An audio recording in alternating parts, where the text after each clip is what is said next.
promote a drug-free society, a comprehensive community-based intervention plan must address various facets of drug controls, focusing on prevention, enforcement, treatment, and education. In the Philippines, drug abuse, particularly methamphetamine or shabu, remains a pervasive issue despite the government's substantial efforts to combat it. The Philippines serve as both a source and a transit point for illegal narcotics, which are smuggled through its vast archipelago of islands. This geographic setup presents considerable challenges for law enforcement in curbing the flow of drugs. Local and international syndicates exploit the country's strategic position, making it a hotspot for drug trafficking. According to the statistical data of the World Health Organization, it reveals the extent of drug abuse in the country, with approximately 1.7 million Filipinos estimated to be using dangerous drugs in the recent years. Despite the government initiatives like the controversial war on drugs and the promotion of drug-free communities, tackling the demand for illegal substances remains a daunting challenge. While the government has focused on eradicating drug supply, the demand-side interventions such as those addressing the root causes of addiction, including poverty, social inequality, and unemployment, require more attention. Meanwhile, rehabilitation efforts such as the pilot recovery clinics established by the Department of Health have shown promising results, with treatment completion rate exceeding 90%. In some areas, these clinics offer a right-based, community-oriented approach to rehabilitation, which has proven effective for many individuals battling substance use disorders.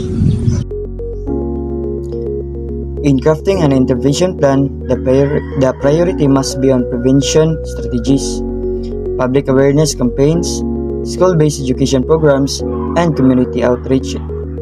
Initiatives are essential for informing citizens about the danger of drug abuse.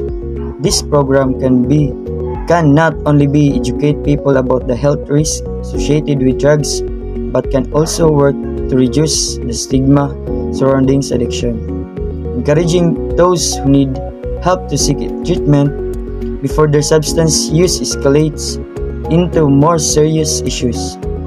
Effective prevention requires collaboration among the local authorities, social, school, and community organizations to ensure that educational messages are disseminated widely and effectively. Additionally, bolstering law enforcement efforts is crucial to ensure that drug trafficking and related crimes are swiftly addressed. The use of technology, such as surveillance and data analytics, can help authorities track drug movements more effectively.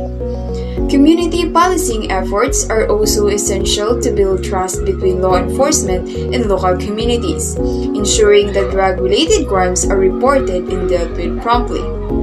Collaboration between local police, national agencies, and international counterparts is vital to dismantle the organized criminal syndicates that fuel the drug trade and addresses its root causes, including the socioeconomic factors that drive individuals into drug trafficking.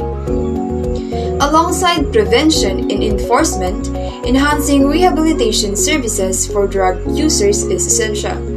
Community-based recovery clinics, such as those piloted by the Department of Health, offer voluntary, non-residential treatment options for individuals struggling with addiction. These clinics provide specialized care tailored to the needs of each patient and can be expanded nationwide to ensure greater access to rehabilitation services. Such clinics not only provide medical care but also psychosocial support, which is crucial for long-term recovery.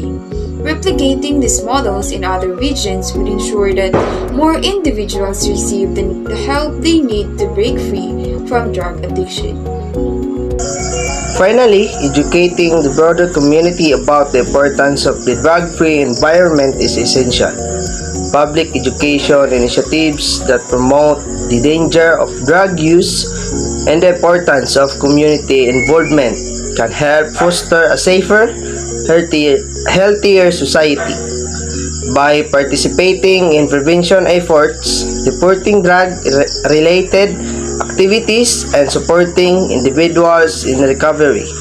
Community members can play a significant role in tackling drug abuse. In the long run, the active involvement of the public in these initiatives will be crucial in promoting a lasting cultural shift towards a drug-free society.